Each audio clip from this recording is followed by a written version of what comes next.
3 years ago, I received a promotion email with a raise I had once thought was my ultimate goal. I remember sitting at my desk, smiling to myself, thinking that from now on, all my financial stress would just disappear.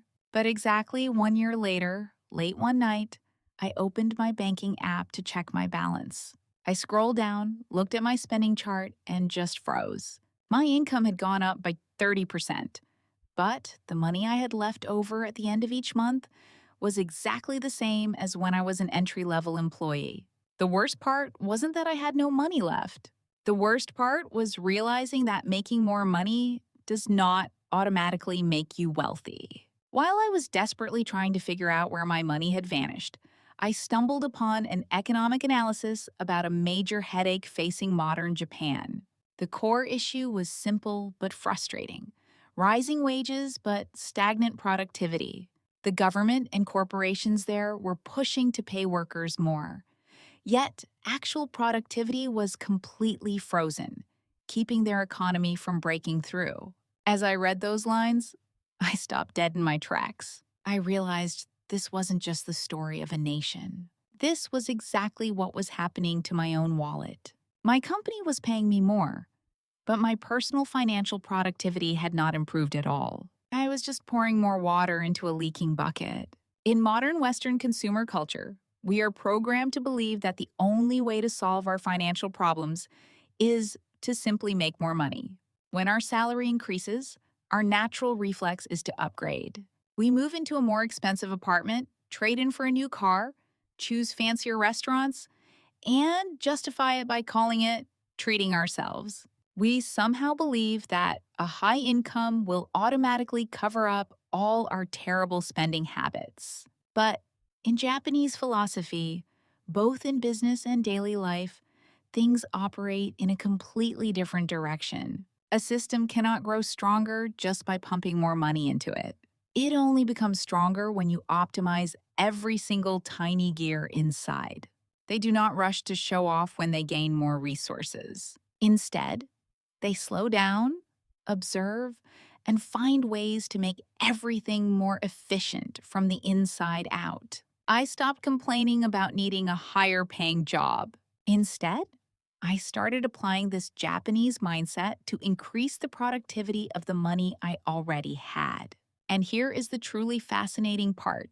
With the exact same income and the exact same lifestyle, just by changing the underlying operating system, money started staying with me in a much quieter and far more sustainable way. Hansei, financial reflection to find the leaks. The problem for most people when they get a raise is not that they immediately go on a wild spending spree. The problem is that they let the money quietly drain away through invisible lifestyle upgrades. Modern culture encourages us to keep moving forward and never look back. But the Japanese have a concept called Hansei, which means self-reflection. It is not about blaming yourself. It is a quiet moment to look back at what happened with absolute honesty. Imagine someone who just got a $500 a month raise.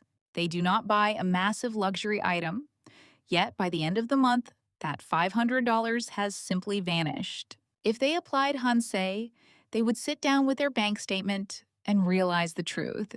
$50 went into unused subscriptions. $150 went to more expensive lunches because they felt they had earned the right to splurge. And the rest faded away into mindless late-night online shopping. The true power of Hansei does not lie in punishing yourself for spending money. It lies in bravely shining a light into the dark, unconscious corners of your habits, ensuring that a higher salary does not just equal higher waste. But simply seeing the hole in your wallet is not enough. To turn those leaking dollars into actual wealth, you need a tool for action. And that is where the Japanese use Kaizen. Kaizen, increasing the productivity of every single dollar. When a factory in Japan faces a struggle, they do not immediately hire thousands of new workers. They apply Kaizen, which means continuous incremental improvement. They optimize every single step, every tiny movement to create massive efficiency. Your personal finances are also a factory. Instead of obsessing over how to make more money, have you ever thought about increasing the productivity of the money you already have? A friend of mine named Sarah used to think she was incapable of saving. When she got a raise, her first thought was to rent a bigger apartment. But instead of doing that, she applied Kaizen. She stayed in her current place, but she renegotiated her internet bill. She started cooking at home just 2 nights a week, and she canceled 3 credit cards that had high annual fees. She improved her financial situation by just 1% every month, without ever feeling like she was depriving herself of joy. Kaizen teaches us that quiet wealth does not come from a sudden windfall. It is built entirely on tiny, relentless, everyday adjustments. But if you think these principles are just about saving a few spare dollars, what comes next is what truly shatters the trap of lifestyle inflation, because the Japanese do not merely manage their expenses. They build an impenetrable psychological boundary to protect their wealth. Hara Hachi Bu, living at 80% to stop lifestyle inflation. There is a bitter truth. When your income increases from $2,000 to $3,000, your brain instantly envisions a lifestyle worth $3,200.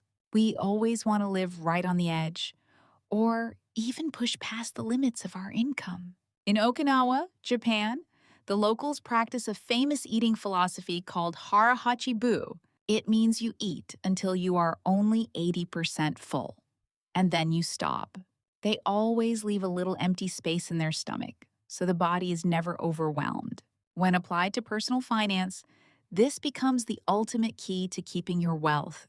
If you apply Hara Hachi Bu, when your income goes up, you do not upgrade your lifestyle to 100%.